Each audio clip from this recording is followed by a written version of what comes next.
All right, welcome back, and I hope you enjoyed that last video talking all about really just the mindset when approaching video. Because if you don't know these things and you have to figure them out on the fly, it can be incredibly discouraging, especially when you're just getting started and you have so many things to learn. Listen, this process of learning video and doing video is not for the faint of heart. It takes some commitment. It takes some growth. It takes some maturity. It takes some passion towards the direction that you know you want to go. Like, it is going to take everything out of you in order to do this.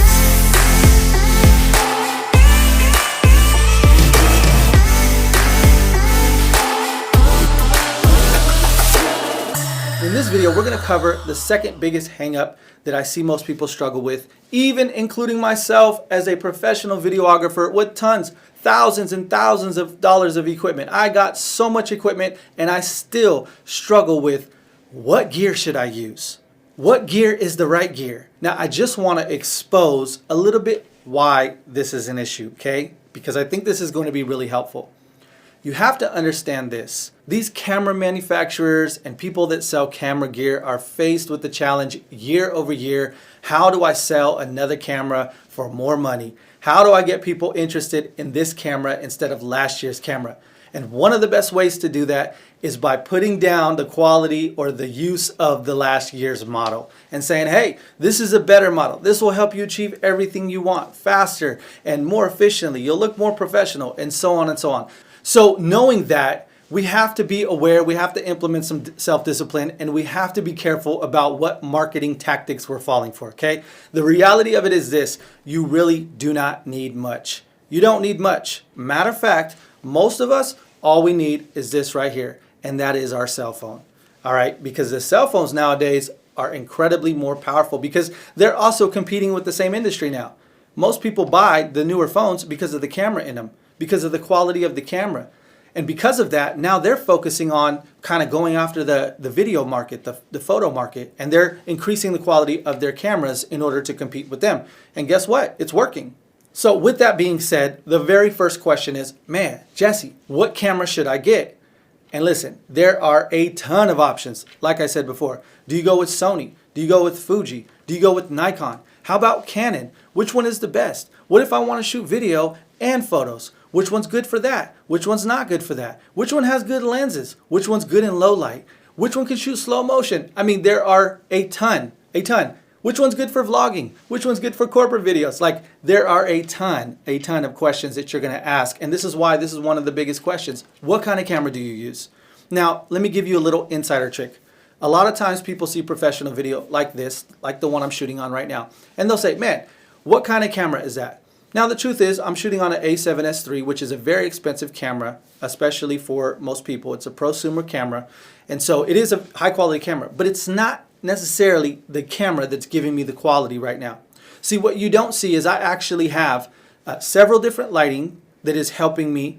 I also, too, have a nice, beautiful lens that is actually pretty expensive as well. So it's really more the lens and the lighting that is giving me the quality than it is the camera. So with that being said, can you get high quality video content out of your cell phone? The answer is absolutely 100% you can, and later on in this video, I'm gonna show you exactly how to do that. So the first question is, how much is your budget? That's going to determine a lot. Because what camera should you get? Yeah, you should get a $3,000, $4,000 camera. Great, that's what you should get, unless you don't have the budget for it. Now you can't get that camera. So you gotta first ask yourself the question, what budget do you have? That is going to determine in large part what you can afford and what you can get. Now, just like I mentioned about the lens, you need to understand this. It's not just the camera. There's other accessories that you need to purchase as well. So when you're thinking about, okay, what camera should I get? You also need to think about what other things do I need to purchase as well? Because if you have $500 and you're like, okay, I got $500 for a camera. Well, if all you have is $500, you're not going to be able to buy lights. You're not going to be able to buy a microphone. You may not be able to buy other accessories like a tripod or HDMI cables or all different other kind of stuff. So you really need to understand what is your budget that you're willing to allocate towards this. All right, the next thing that I want to talk about in your gear is your lighting. This is by far one of the most important aspects of filmmaking. Lighting is extremely important. Now, there's some basic things that you need to understand about lighting. Okay, the first thing is this. Lighting has different color temperatures. If you go into Home Depot and you look at the bulbs, you will notice that lighting is measured in kelvins. There is daylight and there is tungsten. Now, believe it or not, daylight is actually more of kind of a bluer light. You would think it's the opposite, but really, what color is our sky? It's blue. So the light reflects off the blue and it creates more of a blue light. So this is where you kind of see some of the fluorescent lights. They're more geared towards daylight. Tungsten light is a little more yellow. And especially back in the day, tungsten was all they had. So if you ever see like old photos or you go into an old house and they got old lighting in there, it's usually all yellow and ugly and that's tungsten lighting. That's that old school lighting.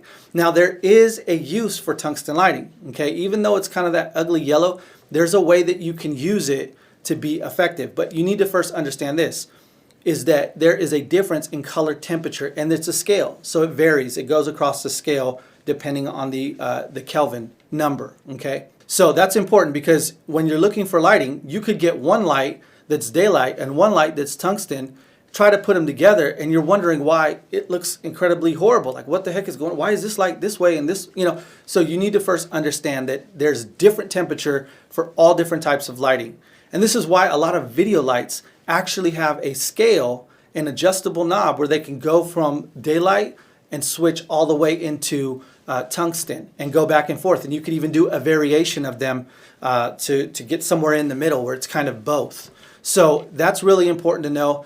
Usually, if you were to pick one, especially for the face, I would say always go with daylight. Always go with more of a cool tone.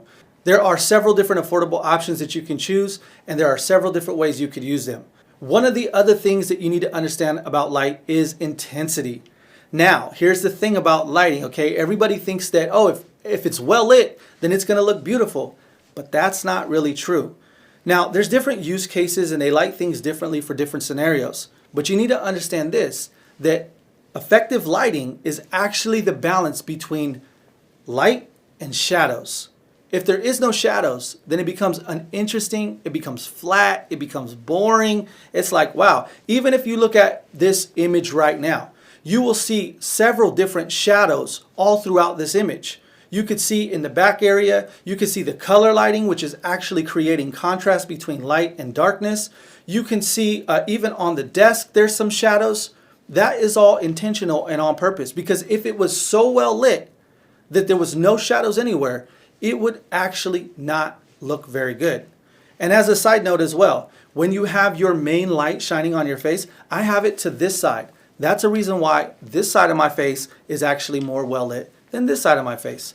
Now this side of my face has more shadow, which creates more depth, and we'll get into that once again more in the next video as far as lighting techniques. But what you need to understand is that there's different intensities, there's different positioning, there's different temperatures, and these are all what you need to factor in when looking at getting lights. This piece of gear is the one that nobody thinks about, but is probably one of the most important. I know I've said that about everything, but this is literally definitely more important than a camera, even though that sounds like, yeah, you need to have a camera, but I would rather have a cell phone and this than a high camera without this. And what I'm talking about is a microphone. Now, here's the thing about just the way that we consume content. People will put up with a horrible image quality if the sound quality is good. People will not put up with horrible sound quality if the image is good. People just ain't gonna do it, right? And imagine, like, if something is just bothering me in my ears, it is so unbearable. It is so unbearable for me. I'm just like, I'm sorry. Now, the good thing about it is they make microphones for cell phones. They make microphones, obviously, for cameras and all different kind of stuff. So there's plenty of options. There's plenty of affordable options. You can get wireless options. I mean, the technology is amazing, but you have to think about your microphone. In addition to that, you also have to understand where to place your microphone, okay? You want to place your microphone as close as you possibly can without it being in the frame, unless you want it in the frame. And this is why you see a lot of YouTubers and a lot of people have microphones like this. And they'll sit here and they'll talk and they'll keep it right here and they'll just go into their spiel, right? because the microphone, as close as you can possibly get it to your mouth, to the source, is going to increase the level of quality. So for me, I have my microphone right here just off a frame. See how close it is? I literally got it as close to the frame as I possibly could without it being in the frame. Now, there's a lot of different types of microphones, okay? There's condenser microphones, there's shotgun microphones, there's lapel microphones, there's all different kind of microphones. And really, especially for video, if you can get a shotgun type of microphone. Now, this right here is a really affordable option for cameras. You could actually use this. They have adapters where you could use this for a cell phone too. You just plug it into the adapter and it plugs into your phone, and you can use this too. This is a very, very high quality semi-professional. I say semi because it's such a great quality. I think it's like $100. It's a Rode VideoMic Go 2.